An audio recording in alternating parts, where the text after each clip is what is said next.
lifting other women absolutely lifted you at the same time? Beyond my wildest dreams. That has just been absolutely phenomenal and nothing I expected at all when I was drinking that shandy. But it was easily the most rewarding year of my career, easily. And I could never have anticipated that. There's so much to balance when you're managing a career and a family, and it's not easy, but you're not alone. Women at Work with Samantha Sutherland, who talks to working mothers about the juggle and the struggle, tips for navigating the workforce and how they manage their lives.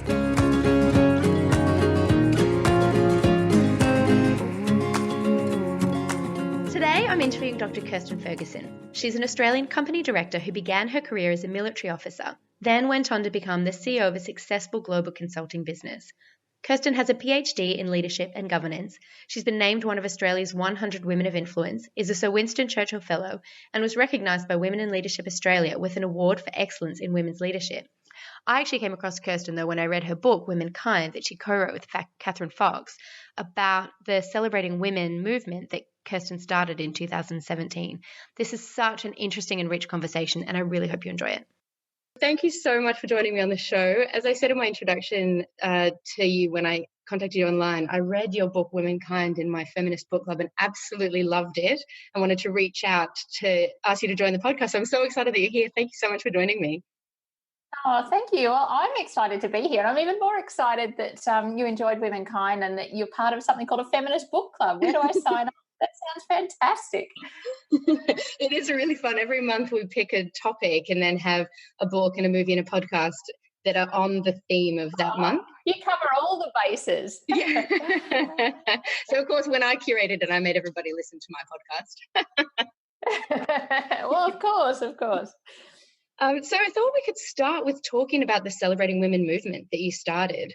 I loved in the book, one of the things that you mentioned early on was that, you know, you're a busy professional working woman, mother of 2 daughters, a packed diary, heavy travel schedule, and finding time to just stop and think felt like an indulgence. And your observations around the systemic barriers that women were facing never went beyond a fleeting frustration with the way things were. I wrote in the margin, we're all too busy and tired to create a movement, and yet you did. Can you tell us a bit about it? Well, it's amazing what happens when you get annoyed enough. But yeah, I think for the majority of my career, like we're talking decades until the point at which Celebrating Women emerged, I was just like everyone else. You just working, had young kids, was, balancing, traveling for work, doing the washing, all of the bits and pieces that make up every woman I know's life. And it left little time really to start thinking about bigger picture issues, and certainly systemic issues were well beyond anything that I was giving time or thought to. Yet I'd observed them all through my career. So you would have seen there, I began my career in the military. I was only 17 and I went from this girls' school in Sydney to the Australian Defence Force Academy, where I was one of very few women. And there was absolutely not just subconscious or unconscious bias, but, overt systemic sexism. But I didn't recognise it as that at all. And I just assumed that was the way things were. And in fact, I did really well in that environment, which I think created a foundation for me believing that the way to succeed in business was to hope that no one would notice I was female at all. And that's how I carried on. I certainly had a busy career and I continued to do well. I was definitely tried to avoid women's networking events. I would think, I'll get seen as one of those difficult women that, God forbid, might actually want to be paid the same as a man or something. In my mind, I didn't prioritise it as being something that I needed to either address for myself or for others. Now that changed and significantly changed now, but maybe I'm a slow learner, but it just took me time experiencing it, issues myself, but more so seeing it in others that sort of awoke me There's my great English for that. What is the word? Awakened me to this growing sense of gender inequality. And I think it also coincided with becoming more senior and having some influence and confidence to be able to ask the right questions and look at really obvious things like gender pay gaps and think, hang on, that's just not right. And what are we doing about that? And that really only happened for me in the last sort of 5 years or so. And the reason I'm giving you that background is that was all percolating in my mind, but I still hadn't really done anything active.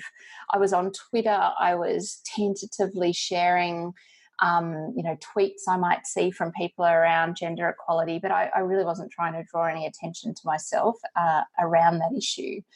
Until there came a day, and as you mentioned, I was on holidays, and I think when we're on holidays you do get time to somewhat reflect on the year that's gone or what's going on around you. And if you think back to, it was the start of 2017, Donald Trump had just been elected president, and he was a man who was boasting about his sexual transgressions. Hillary Clinton obviously hadn't been successful, yet she'd had a very long career in politics. And I think that was a moment that was a bit discouraging for all women who wanted to achieve the highest positions in whatever career they are following. And we also were seeing women knitting those pink pussy hats and taking to the streets in numbers. So all that was going on. And then on this particular day, I read a thread of tweets. And anyone who's online would not help but notice the denigration and abuse that women face just for being online and for having an opinion. And on this particular day, there was a thread of tweets aimed at an Australian broadcaster, Patricia Karvelas, and I can't even remember what the tweet said now, but, they were the typical hideous stuff. And I just remember thinking, enough is enough. I knew that if I'd been standing next to Patricia, I would have said something.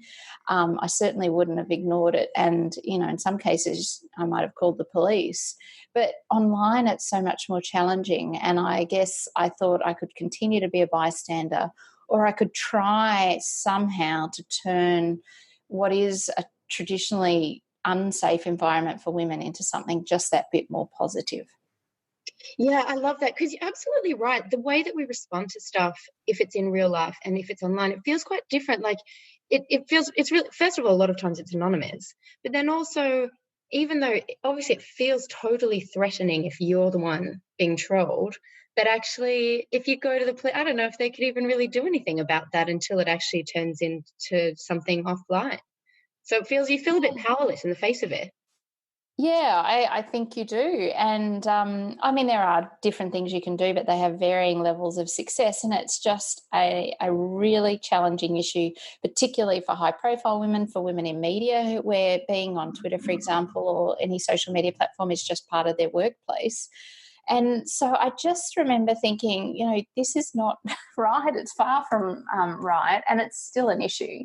But for whatever reason, that really was the moment where I thought, okay, I'm going to try and do something. And I had no real strategic plan. I think if I'd thought this through or realised how well it was going to proceed or how big it might get, it would have stopped me in my tracks and I might have thought it through a bit more. So that's a second lesson in, trusting your gut and just going for it. But I took myself off for a walk along the beach, and I ended up finding myself, which is so bizarre now because I'm really not a drinker. I don't drink much at all. Yet here I was, I found myself in a beachside brewery on my own, which is even stranger. And then I haven't even got a good story to tell for it. All I had was a shandy. But there you are. That's the truth. So I really wish I'd known I was going to have to tell this story 100 times. I would have somehow made it far more exciting. But anyway, so here I am sitting in a beachside brewery drinking a shandy on my own on holidays. And I grabbed a serviette like in the movies and wrote down sort of 4 ideas. And I really didn't know where this was all going, but I rang who we often call when we need help, and I rang my mum.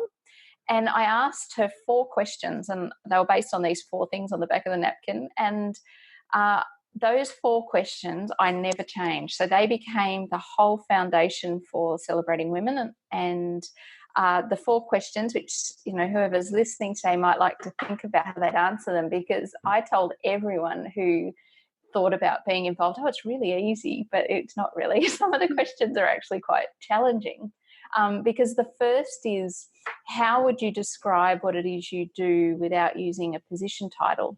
And that was really important for making it an inclusive campaign. So there was nothing about the women I was wanting to celebrate that needed to qualify them. So there were women at home with their kids, retirees, teachers, foreign ministers, you name it. There were every single different type of woman. And if you can answer that question without using a position title, it's a real leveler. And so there were really senior women I know who had to really think about, well, what is it they do? Pretend you're telling a 5-year-old what it is you do. And some women didn't mention their professional role at all. They just talked about what they contribute to or their community or whatever. And there was no rules. So it's however you wanted to answer, what is it that you do without using a position title. The second question was, what did you hope to do when you're at school? And I realised I'd never even asked my mum that. I had no idea what she might have wanted to do. And so that was kind of a bit of a random question. But again, that one became really revealing, because what it showed from all these women was that there were so many, like my mum, who'd been expected to leave school early. Even though she'd wanted to do a different kind of career, she needed to leave school at 16, and it took her a long time to do what she wanted to do. And in fact, we've just seen shades of that through the My Mum hashtag around Bill Shorten's own mother's story as well. There were other women who knew exactly what they wanted to do. I wanted to be a doctor, and now I'm a doctor. And then there's other women who are just, you know, really enjoying cruising through from sort of different opportunities and family and things like that, and that was what they wanted to do at school as well. So that was the second question. The third was, how would you describe your life to date in 3 words? And that was, again, just trying to capture what it was that women saw their lives as, and challenging and rewarding were the top 2 words that came out at the end, which isn't really that surprising, I guess, and sums up, I think, pretty well everyone's lives. And then the very last question was who you hope to inspire and why. And that was really revealing as well, because often you want to inspire other women, particularly who have gone through the same challenges as you have. So single mums really wanted to inspire other single mums, or women who'd escaped domestic violence, or women who had been migrants, or whatever it might be. That was really shared some really lovely stories from women. So anyway, in the end, I'd asked my mum these 4 questions. Got back to my holiday, to the laptop, which is always dangerous, I think, when I've got my laptop and an internet connection and, 5 minutes spare. And I made a really public commitment that I was going to see if I could try and celebrate 2 women every single day of 2017. And that is how Celebrating Women began. I just love that story. Like, suddenly you're like, this is enough. I'm going to get my shandy, and then it started, and then that's and like you said, you didn't have a bit of Dutch courage with the shandy, but you would know yourself. I mean, all of us have moments where you just go, okay, enough. I've been patiently sort of keeping this to myself, but I've had enough. And I think it's those authentic moments where you haven't thought it through, where there was no curation of what I planned to do. I had no ulterior motive. There was nothing I was trying to gain from any of this. And I think all of that combined to make it a really organic and then successful social media campaign. And all of the offers of help I got along the way, I said no to. I really felt that it's something I had committed to. So I made the very first morning, I posted my mum's answers to those 4 questions and some 4 photos. And I didn't tell anyone it was my mum. I had no idea. Like, I thought this could just all fritter away into weirdness. But immediately her story was interesting. And I'd always believed that every woman is a role model. And she'd shown that. And mum's a retiree. She's a retired nurse. She's had a really interesting life, but no more so than other people that we might talk to. and certainly a story had never been shared or anything like that. And it was just the response to her story that really made me realise, no, we know every woman is a role model. We just never hear their stories. We never make them visible. And I was astounded at how quickly the movement, it became a movement, spread.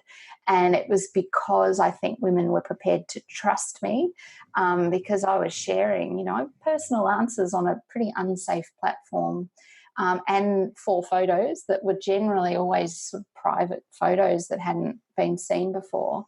But immediately everyone who was reading these stories, it was resonating with them, and they were wanting to be involved as well. Yeah, I love what you just said then, that every woman is a role model. And we just don't Absolutely. Older women are in our society. And so we lose these stories as people age out of the workforce. But even women you wouldn't expect. So I remember one of the stories that sticks with me, and they were all there. So I should mention that my goal was to celebrate 2 women every single day, and I was really proud to achieve that. And I ended up celebrating 757 women from 37 different countries around the world. So it certainly grew far beyond anything I ever anticipated. So all of those stories were inspiring. But there was a woman who was a cleaner, a hotel cleaner in far north Queensland, and that's not a profession you generally hear about or associate with role models, and we should. So this particular woman had overcome all sorts of different barriers to get to that position. She had started a little small business, and it was just her and I think one other, and they were cleaning hotels. And, she is a role model to other women going through difficult circumstances, other women who want to run their own business, other women who want to work with other women. I mean, there is something you can find in every single person's story that is inspiring for someone else. And I think all too often we only celebrate the really high-profile women who have achieved extraordinary feats in sport or science or business or whatever it might be, and they absolutely deserve all the accolades they receive. But so too do women who aren't looking to run Australia's biggest businesses or aren't wanting to, become a Nobel Prize winner or whatever it might be. I think you're a role model just for getting on and living a good life and doing the best you can for all of those around you. Yeah. One of the things you said in the book about the stories was that you uncovered these universal qualities that aren't often seen or admired enough in women, which were courage, resilience, perseverance, ingenuity, and audaciousness. And I really love that because they're strong qualities that you found time and again in women. Oh, name a woman who doesn't have those qualities. I think it just comes with the territory because we deal with a lot. And I love the word audaciousness too. We need a bit of audaciousness, a bit of audacity. So I think I wrote this book with Catherine Fox, and Catherine and I really wanted to identify those qualities that we don't normally see associated with women. And you would have seen in there I wrote about a personality test I had to do when I was working in an executive role, and the results came back, and all I remember is just being devastated that it showed in my mind all these masculine traits like competitiveness and being focused and all this sort of stuff. And I thought, oh my God, my cover has been blown. I was hoping no one noticed. And yet it's just ridiculous because without those qualities, I couldn't have achieved everything that I'm looking to achieve in my life and whatever I hope to go and achieve from here. And I think it also reflects on those ingrained stereotypes we have about what a female leader in particular should be and how flawed that is, certainly in my mind. Yeah, totally. And that extends into into all kind of character traits. Like I remember when I was at work a few years ago, I had my review and my performance was strong, but the feedback I got was, oh, you can come across as a bit cold. And anyone who's friends with me knows that is not a word that you could use to describe me. But what it meant was that when I was at work, I was being focused and dedicated to the task and achieving the outcomes that they wanted, but not smiling at everyone and baking cookies for the office and stuff. And so I was told I was cold. And I was like, that's such a gendered feedback. It is. I mean, can you even fathom your male colleague being told, look, you come across as cold? It just it doesn't happen. Yeah. So I definitely agree with you that there's different expectations, and the whole thing around bossy. You know, I was brought up being told, oh no, she's really bossy, and I saw that as just such a horrible word. You know, it was something I would shirk away from and try not to appear bossy. And yet, of course, we now know that's not in any way a negative connotation, and in fact, we should be switching that word around, and it's leadership or whatever it might be, firmly directing your siblings. Yeah, exactly. Delegating to your siblings. Yeah, you coordinated and delegated well. Yeah, exactly. But it certainly shouldn't be a negative anyway. So I want to go back to something you said a little bit earlier, which was that earlier on in your career when you were at ADFA, that you just sort of didn't want to draw attention to the fact that you're female at all, and you just wanted to get on with it and not have gender be part of it at all. And in the book, you really unpacked the 4 stages of gender awareness, and I really loved this section of the book. Can you talk us through those stages a bit and how you moved through them through your career and life? Yeah, sorry. You're going to have to edit this bit. I just lost my headphones. So can you just ask that question again? Yeah, sure. I started again. I'll just go right back. I don't know where you lost it. I missed back to something that you said earlier in the conversation. Yes, about the awareness. Pardon? Sorry, let's start it all over again. I'm now listening to your question. Okay. I'll just start from the very beginning of that bit about you being right. Okay. Yes. So I just want to refer back to something you said a bit earlier in the conversation about how when you started at ADFA, you just didn't really want to draw any attention to the fact that you were a woman and you didn't want gender to come into it at all. So you just tried to pretend that that wasn't a thing. And in the book, you unpacked the 4 stages of gender awareness. And I really loved this section. And so I was wondering if you could talk through the stages of gender awareness and how you personally moved through them and what happened at different stages. Yeah, of course. And I mean, I was really inspired through these 4 stages by a lady called Holly Kramer, who's a company director, and she's a fabulous woman. And she really thought about these stages, and we interviewed her for the book. And so, you know, full credit to her. And as you've mentioned, I then sort of applied those to my own life. And I'm pretty sure every woman will be at some point along these stages. And the first is where, you know, you're really just oblivious to issues of gender. And this is where you've got no idea that you're even going to face any gender discrimination at any point, or that it even exists. And I've got teenage girls who are just out of high school. They think I'm crazy, I'm sure, that there's a gender pay gap. They just can't comprehend that, at some point in their lives that men and women might be paid differently for the same job.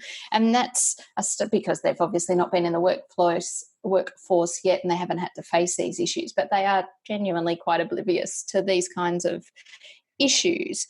The second stage is around denial. So you might still not be convinced that bias exists, but where you do see issues arise, you sort of think, well, it's got, it must be to do with that individual. There must be a choice that woman has made, or something I'm not aware of, but, it hasn't happened to me. I don't think this is a systemic problem. It's obviously just an issue for them. And so there's this denial that there could be a bigger issue at hand. And I certainly remember feeling that way through much of my early career, where I'd think, okay, well, I'm okay, and that person's having issues trying to return from maternity leave and go back to their same job, but it must be something to do with, something they've done quite wrong. Yeah. But again, showing a lack of just an ignorance really around how the system worked.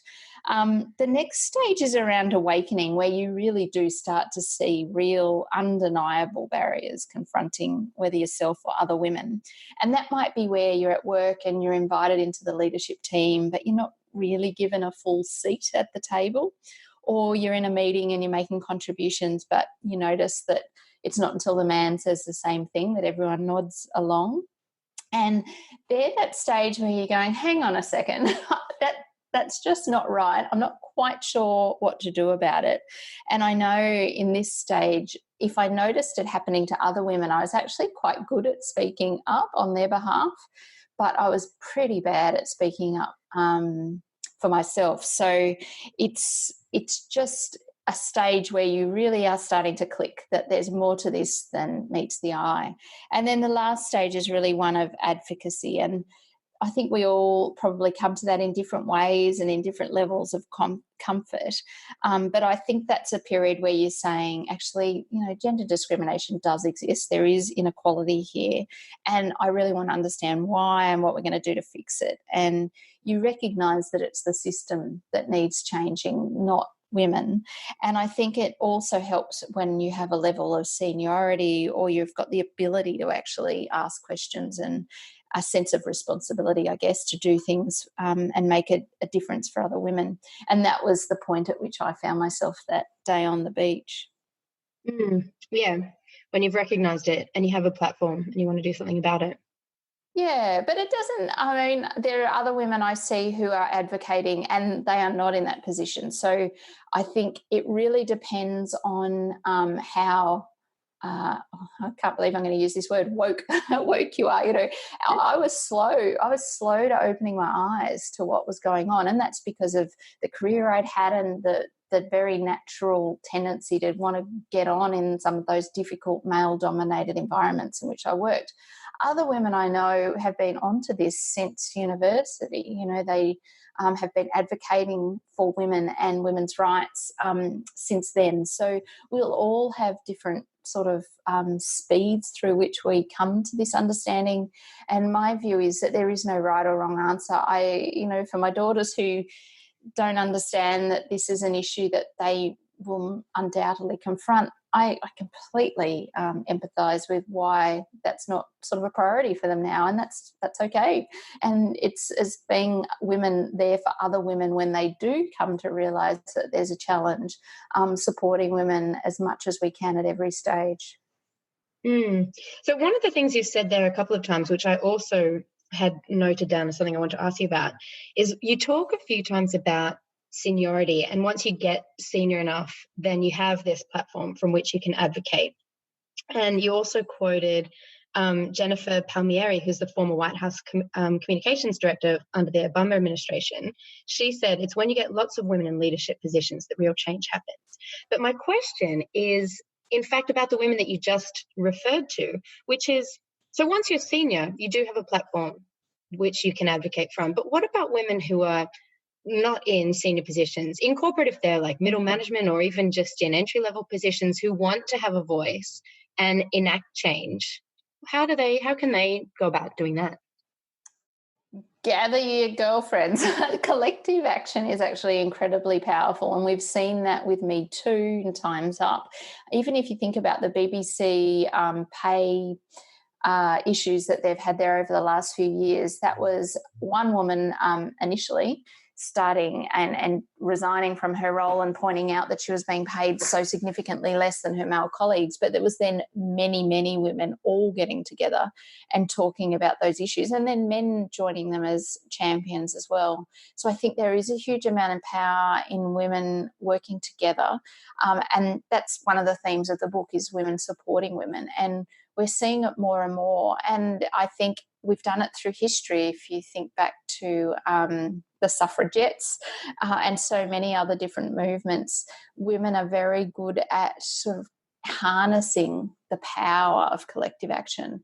And I think that can be done in a way that's respectful and powerful. And it just means that it's not as lonely going on your own to go and speak about something, but you can talk together about some strategies on how you might want to affect change. Yeah, I love that so much. Like, that's a huge part of what I'm trying to do with this podcast. And one of the things you said in the book was, forget about climbing the ladder and then pushing the ladder back down so someone else can climb it. That's one by one. Okay, so you've got to forget the bloody ladder. So what I've absolutely learned is that old saying, if you should be so successful as to achieve your own goals, you should drop the ladder down below you for help the next woman up. I mean, the ladder is a useless analogy. I don't know whoever came up with it, because it is only designed for one person at a time. And in fact, it's designed so you hold on with both hands so you don't fall and no one can get past. So what I learned through Celebrating Women is that what we need to do and can do is throw down what I'm calling a fishing net and bring up many, many women together. And that takes us all holding the sides of that net. And, I think that's entirely possible and much more effective to have as many women achieving whatever goals they might have. And I don't for a moment assume it's to be a senior leader. That's not every woman's goal, and that's absolutely fine. But whatever it might be, doing it together in your community so that every woman's getting that opportunity. Yeah, I love that too. And one of the things that you talked about in the book that I found really fascinating was the difference in the way that men and women network. So men have more access to networks within organizations and therefore have stronger internal networks. But women, because they've historically been excluded from them, have much broader networks outside their organizations. And that's how we progress our careers, is through our open networks. And so they kind of gather, you said gather your girlfriends, and it's beyond just the people who are in your workplace, but the whole network counts. Like, we can all rise together beyond just in your current work. Absolutely. So we do not discount, and I think too many of us do, the power of the support we get from the women in our lives, whether they are your girlfriends that you catch up for lunch with, or whether it's the women you live in the street and you share the caring of the kids with. All of those networks are real, tangible networks that help us get by, and they are powerful. I think the interesting thing you might have seen too about networking in business is that men tend to only network and mentor as well. If we think about mentoring, just one layer, and I'm being very hierarchical, but one layer up and one layer down. So they tend to stay really close to their like-minded colleagues, whereas women actually mentor up and down the organisation. So you might find a much senior leader mentoring someone many layers further down in the organisation, or vice versa. And I think that's really interesting as well, and it shows women's preparedness to build networks and relationships across the spectrum. And I think that's something that we should really, again, harness to help achieve change. Yeah, absolutely. And in the book, you also talked about the amplification effect, about building each other up. Can you talk about that more? Yeah, well, that's something we can all do really easily. So this idea of amplifying, obviously, each other. And it came out of the Obama administration, where the women working for President Obama, who even him, who we know has got some really good initiatives around women. In that first administration, women were finding, who worked for him in the White House, that they perhaps weren't having their voices heard in meetings, or there weren't as many women in leadership positions. And so they actually they had a strategy where the women all agreed that they would amplify each other in meetings. So if you said something, that I thought was a great idea, I'd stop and say, "Oh, Sam, that's an excellent suggestion. How about we take Sam's idea a bit further and, look into it," or, really trying to make the difference that the voices of women were being heard. Anyway, they studied the changes in the second administration once women had done that for some period of time. And it was significant. I think women had increased about 50% in leadership roles, and they reported a real change in tone. So that's where the term comes from. But how we can be doing it, Celebrating Women is a classic example of amplifying women. So it's having someone go and amplify. And I did 2 individual women every single day. You don't need to go to that extent, thankfully, because that was a huge amount of work. Everyone doesn't have to start a Twitter account. Very rewarding. Yeah, you don't have to do that. But what you can do on social media, and I mean pretty much everyone's on social media, whether you're on Facebook or LinkedIn or Twitter or whatever it might be, if you see a woman who's achieved something, even if you don't know them, like it or write a comment that says congratulations, or do something, because that'll then spread that post of hers into your news feed, so it opens her up to a whole new network. But it'll also give her a real buzz, and it'll mean she's more likely to be open about sharing what she's doing doing next time. And similarly, as women, we're really poor often at being able to talk about what it is we might be achieving or doing or wanting to do. But it's so important because we are role models, and there's other women wanting to see what they too can achieve. So I guess what I'm encouraging anyone listening today to do is make a conscious effort to share things you've achieved yourself and talk about why they're important to you. But when you see other women doing it, really acknowledge them and share it or like it, or tell people in your network about women who might be suitable for speaking engagements or jobs or promotions or courses or boards, whatever it is. Really amplify women, because that's part of lifting them up in that fishing net. I love that as a little invitation to everybody who's listening, to actually go out and do it. Don't just hear about how it's a great thing, but enact it. Yeah, and it's more than just, watching your social feeds and then occasionally liking. It's really having a consciousness about it. And so I find now, because I'm consciously looking almost for women I can amplify, it's much easier, because you see it and you do a quick like or a quick congrats or whatever it might be, and it becomes just part of how you watch and read social media. So, and it's really enjoyable. It is nothing but rewarding, and it doesn't matter how much you put out into the universe of doing this, you get far more back in return.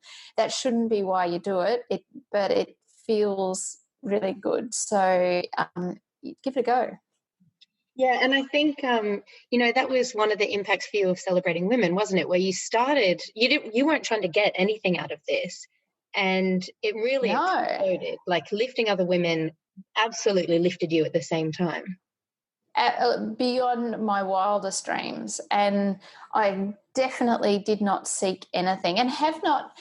There was nothing to gain in a which I really like, in a financial sense or anything like that. There was nothing. And I think had there been any sort of sense behind the campaign that it was a corporate running it, or if there was some reason it was being done, I just don't think it would have worked. And so that was really important to me. But the networks that I built through it. So if you can imagine, I've got 757 women now that I feel I just know so well because they trusted me.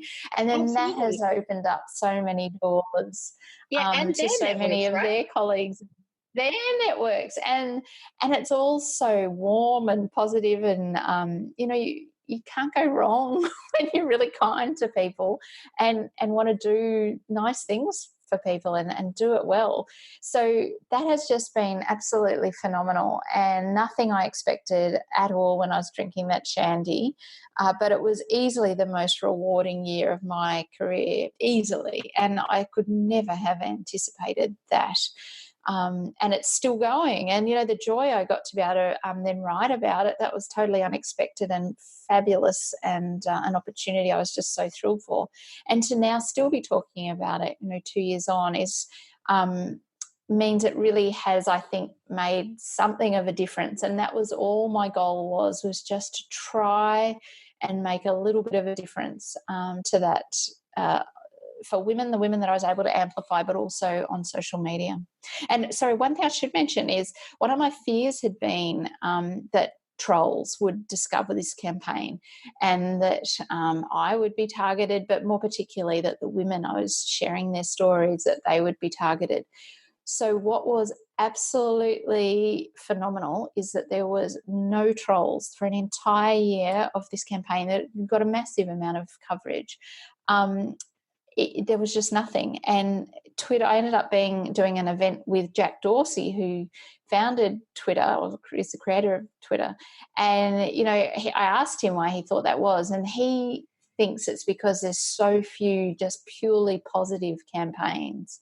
And it was just a purely positive. There was nothing. I mean, it'd have to be pretty tough to find something to criticise in some of these women who I'm assuming looked like they're the trolls' mothers and sisters and neighbours and people they worked with. And that was something that was also, really unique about this particular campaign. It really is amazing. Yeah. Amazing.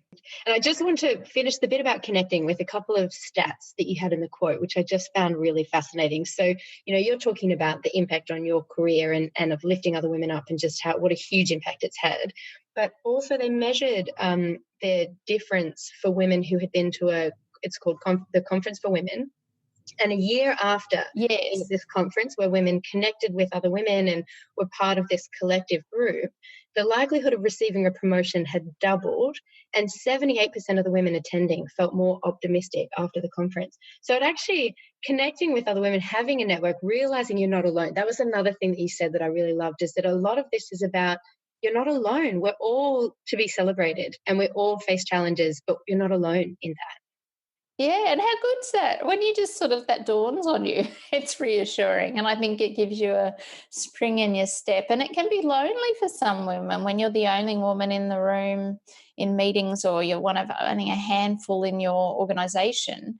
You can forget that, there's other women out there who want to see you succeed. So finding ways to connect with other women, I think, is really, really important. And it's something I underestimated for the majority of my career. I just hadn't really understood what power that could bring. And I feel so fortunate that has changed. And, I have really fantastic men in my network as well. And it's probably worth talking about men, because it's not that this isn't about men. Men are so important to help women succeed, and we need male champions, and we need men that will amplify women.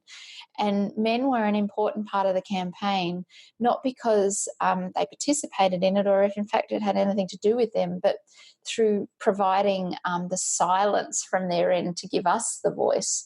So men, influential men who were such champions of celebrating women would share the posts, would encourage women in their organisations to participate, would encourage their wives to participate. And, that meant the world for the women in their networks who were hearing that from their often more senior leaders. So I think it's certainly not in any way, shape or form, any of this is to advocate that we're anything like anti-men. It's not that at all. It's more harnessing the women that we have around us to really help support us to succeed as well. And you know what? I think it's such a positive campaign that I think it would be hard for someone to twist it around into being anti-negative, because that's not what it's about at all. It's just about celebration. It is. I mean, I think maybe once I had the classic, well, when's there going to be a celebrating men campaign, that kind of question, similar to on International Women's Day. I think, it is every other day. Well, I think I said something like I encouraged them to start it. If someone wants to start a celebrating men, go for it. I'm not sure how that'll go, but if they want to do 2 men a day, men of all role models from all walks of life, fantastic. So it was a really positive campaign, and that's reflective of me too, as in not the campaign, but me as well. I tend to always look on the, I'm an optimist. And when I was faced with those thread of tweets aimed at Patricia, it's not in my nature to take on trolls. I would never do that, or I'm not someone who would want to then rant and rave. I really wanted to find a way to turn such a negative into a positive, and I wanted to see if I could somehow make my newsfeed, and others just that bit nicer. And that happened. And I used to post the celebratory sort of thread of tweets every morning. And I did it, I didn't miss a single day, and I'm really busy anyway, so I'd often be doing it in the back of taxis and planes and anywhere that I was, and I never missed a day, but I would do it roughly around the same time. Anyway, if for some reason I, was a bit late, because God forbid I had a life, I had something on, or I did something, get all these messages from people saying, well, where is it? And as much as that was challenging, it was also really lovely to know that people were waiting for this sort of little burst of positivity every morning in their news feed. And that used to make me really happy. So I never let anyone down, but yes, there were some times where it took a few hours longer. Well, I think that's fair enough. 757 people being celebrated. And I felt such an obligation to make sure that their posts reflected what they'd said to me in their answers, you know. So I often had to edit the answers only for length. I would never change the meaning. I was really careful. You know, there were some things women would say that I personally thought, oh, that's interesting. I would never change that. I never did anything other than faithfully represent what the women had said. And I was also really cautious of not wanting to curate the campaign. So I would celebrate them in the order in which they were submitted. And so at one point there was like a 3-month queue. That was stressful as well, because I hate keeping people. But I didn't want it to, I just didn't want to overthink it, because this was an organic idea, and so they just came in the order they were received, and every woman was introduced in the same way, just with their first name. So it didn't matter how famous you might be.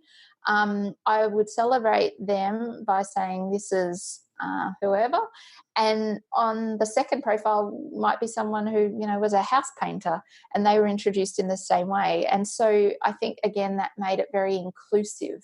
And because there was no qualifying criteria whatsoever, so any educational background, any sexuality, anything. I was celebrating transgender women. All you had to do was identify as a woman. And I think that's what was really the richness of the campaign, because it was so diverse. And certainly also wanted to encourage lots of women of colour to participate, because particularly as a white woman, I didn't want a campaign that just reflected women that look like me. And that was something I write about in the book, because I didn't quite know how to tackle that either. I didn't want to make it about ethnicity. I just wanted to make it about women, but I certainly didn't want to just have the same looking women being celebrated. And so it was wonderful when I started to get Aboriginal women participating, and women from certainly plenty of other countries as well, and Islander women, and their stories are also so important. So they were celebrated alongside everyone else, of course, but having that diversity of stories was really powerful. Yeah, absolutely. I mean, I think feminism without intersectionality is just racism. Like you have to there has to meaningful feminism. Yeah. So I want to just sort of, as we near the end, I want to ask a couple of questions that are less about the movement and more about your personal experience moving through your career. And one of the things that you wrote about was working mum guilt. And you said, I consciously decided one day to just stop feeling guilty, as hard as that was. And I want to know, how did you do that? Like, what did you do when feelings of guilt arose after this proclamation, and how did you just let it go like that? What happened? Well, I was just guilty all the time. I felt guilty all the time, and I'm sure lots of mums feel this way. So I knew I always wanted to work, but I took about 10 months off with each baby, and was at home but still sort of working part-time, which I was really lucky back in, this is the early 2000 or 2000 exactly, in 2002, logging on and sort of part-time from home, but for about 10 months. But I never wanted to give up work. And I just had no idea how I was going to do that. So I've had every version of childcare, known to man. But in the end, we had a lady who would help us out, and I'm sure 80% of my income was going towards that, which so many women discover. Now I'm really pleased that we made that investment, because had I not, I'm positive I wouldn't have been able to continue to do the sorts of things I wanted to do. Anyway, so that's how it was practically working.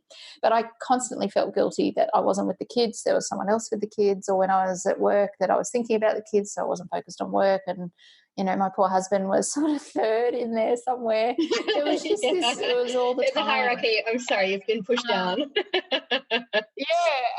And the dog was even, further down, not getting walked. So it was just this constant, guilt cycle. And I'd go to the kids' school, and I never, I knew that I didn't know who all the teachers were nearly as well as the lady who was looking after them did, and she'd know all the school mums, and I looked like a stranger. And, it's just everything in my head that made me feel like a bad person, bad mother, bad everything. And we are so good at doing that, I think, as women. A lot of them are stories in our own head, I must say. But anyway, that's how I remembered it. And I remember one day the school rang because one of the kids was sick, and they rang the lady who was caring for them first. But I happened to be working from home, so I was most indignant, and I stormed down to the school and I said, I'm their mother. I would like you to ring me first if there's something wrong. Oh, yes, of course. Anyway, you just know where this is going. Like, the next time it happened, I was overseas, not answering the phone. Like, in the end, I just sort of conceded, okay, I'm not best placed to be the first point of call. Around that period, I just remember thinking, like, again, enough. This is not helping anyone. So me beating myself up, the kids were fine, and the kids are fine. They're perfectly fine. And in fact, when they read how I felt in an initial draft of the book where I was so tough on myself, both the kids and my husband said, that is not our reality. That is not, what we saw of you in parenting. It's, you were there, you used to come to this and that and the other. So I think a lot of it is in our heads. But on that day, or I think it must have been over a period of time, I just decided to stop feeling guilty. If I was to choose that I wanted to have the career I wanted, which I did, then this was the compromise I had to make, and I was just going to have to make the best of it and stop bashing myself up every day, because it doesn't help anything. All it does is make you more miserable, and I think that then, seeps out into all your other relationships. So it did help. I don't know how I did it. And then, of course, you feel guilty. You continue at times to think, I wish I'd been able to do that or this. But I now, I really don't focus on what I've missed, but think about the many, many occasions you actually are there. And you are doing really valuable things for your kids, and they know you're their mother. And, I used to think, maybe they'll look back at their childhood and think, someone else was their mother. I mean, it's absolutely absurd stuff. It's just not even reality. And my kids are now 19 and 17, and I am clearly a massive part of their life and always have been. And so I'm really glad I just gave up on the guilt thing when they were younger, and it certainly hasn't hurt anyone along the way, and probably helped a lot as well. One of my favourite quotes is Cheryl Strayed, who wrote Wild, was talking to Elizabeth Gilbert on a podcast, and Cheryl Strayed said they were talking about mother guilt and the guilt that Cheryl felt in leaving her children to pursue her creative endeavours and advance her career. And she said, I'm giving my children the gift of a mother who goes after her dreams like a motherfucker. It's like, I love that. It's such an amazing reframe. So, I'm with her. And like when I wrote the book, my kids, the two girls, were front and centre, in the crowd at the launches. I know how they're so proud, and I'm so proud of them. And it's just been the way our life has now happened. And I mean, that is not to say that had I chosen to be at home with them, that I wouldn't have been a role model in a different way. There's no comparison. We just all choose to do what we're going to do. But whatever it is you choose to do, go after it 100% and don't feel any guilt about that, and everything will work out. I should have mentioned that during the campaign, because I started, the very first profile was of my mother. The very last profile was of my eldest daughter, Emily, who'd just turned 18, and I thought that was a really lovely, fitting tribute. And then I slipped my youngest daughter in because she wanted to be in as well. She was maybe 15 at the time. So I broke my own rule that you're supposed to be an adult. But I figured, I'd created a thing I could do that. And I celebrated her. She got Christmas Day. So that was probably the only curation I did, was I did rig that. But yeah, it was lovely to be able to celebrate them, and they can see their name in the back of the book. So every woman who was involved is part of this book. I mean, the book is about them, and so many of them have come and, they're obviously thrilled that they chose to participate. And lots of women found it hard. Every single woman said to me, I haven't done anything worth celebrating. I got so sick of hearing that. The poor women, I know it's a genuine sense that women feel that, but because I heard it so often, I'm like, yeah, okay, I've heard that. And now, just move on. Yeah, okay. I'm not going to listen to all this self-wallowing stuff. Anyway, so it was just fabulous. One of my favourite quotes in the book was actually from Sally McManus, who was the first woman to be appointed the Secretary of the Australian Council of Trade Unions. And she ran an equal pay campaign. But then she's quoted as saying, "History is written by women like us, whose determination and persistence in the face of what seems like an inevitable no changes it to a yes," which I loved. And I just wondered if, as a woman who is changing history yourself, can we close with you answering your 4 questions for Celebrating Women? Oh, that's very sneaky. I avoided that for the whole year because I didn't answer the questions myself. I kept saying it wasn't about me. So you're getting them in now. All right. How would I describe?